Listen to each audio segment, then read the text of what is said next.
Hi. So today we will solve a quant question. Actual CAT का है. CAT 21 slot 3. It's a simple question based on percentage, right? If you look at the data, I've summarized the details here. What they are saying that some team has already played 40 matches and won 30%. So 12 matches they have won. Now suppose remaining matches are X and they win 60%.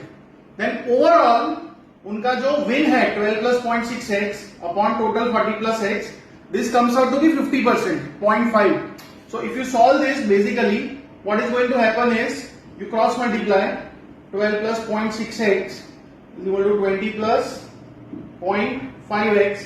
आप ये solve करोगे तो you will have x is equal to 80. So further they are playing 80 matches and they are winning, say they are saying 90%. If they now win 90% of remaining matches, मतलब 80 remaining है उसमें से 90%, so they would win 72.